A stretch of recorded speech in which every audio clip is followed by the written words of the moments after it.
to begin pulling some of its troops from Afghanistan, and now President Obama has revealed a new national strategy for counterterrorism. But what does this really mean, and who even are the terrorists? Joining me now to talk more about that is Susan Lindauer. She is a former CIA asset. She covered Libya at the United Nations during the negotiations for the Lockerbie trial, so she really has a lot of insight into Libya. Thank you so much for being with us. Now, first of all, with this new counterterrorism strategy, I'm just curious if you have any reactions to it. What changes? I mean, Afghanistan and Pakistan are still the target, the target's still Al-Qaeda. It's all the same stuff. So do you think resources will be just redeployed from Afghanistan into other areas? I think that it is, I'm very disappointed in President Obama for thinking that the platitudes are going to address the terrorism issue. What I see us doing is creating more terrorism through our policies in Libya and Yemen. I think that our actions speak louder than words. That adage holds true on anti-terrorism. We are firing up Islamic fundamentalists, and we are not, our actions are not proactive. They are not problem solving. We're actually making the situation much worse. Do you think that that's going to continue? Because as we hear Obama give plans for some troops to pull out of Afghanistan, we hear lawmakers call for resources to other areas, such as Yemen and Pakistan and other countries. So do you think that we just see this war take on a different face in a different country? Yes, and I'm especially disturbed about Libya. The United States is pulling troops out of Afghanistan so that we can go into Libya. And what my documentation is showing, as an asset, as a former asset, I have extremely good ties and knowledge and depth of resources inside Libya today.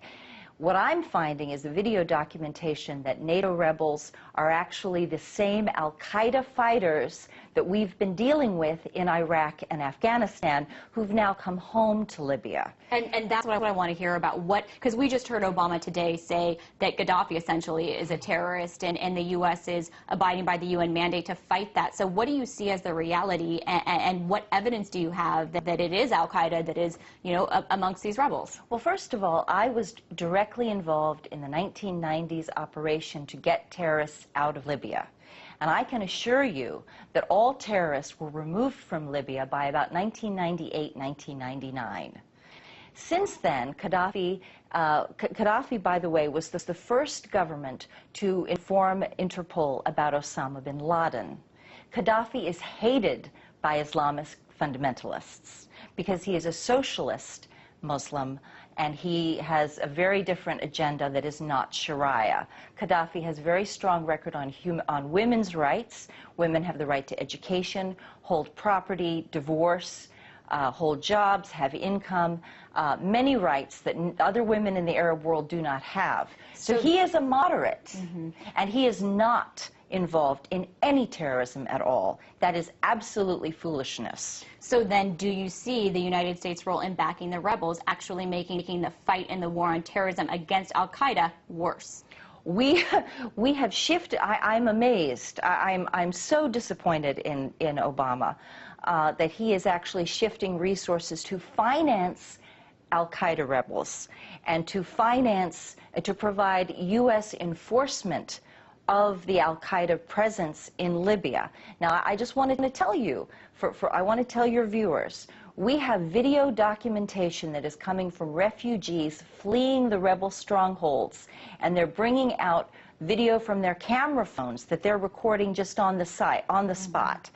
Videos of beheadings, videos of castration, right, where they are gouging out the eyes of men who oppose the Libyan rebels. Women are being raped and subjected to having their breasts cut off. I mean, it all sounds horrific. I wish we had more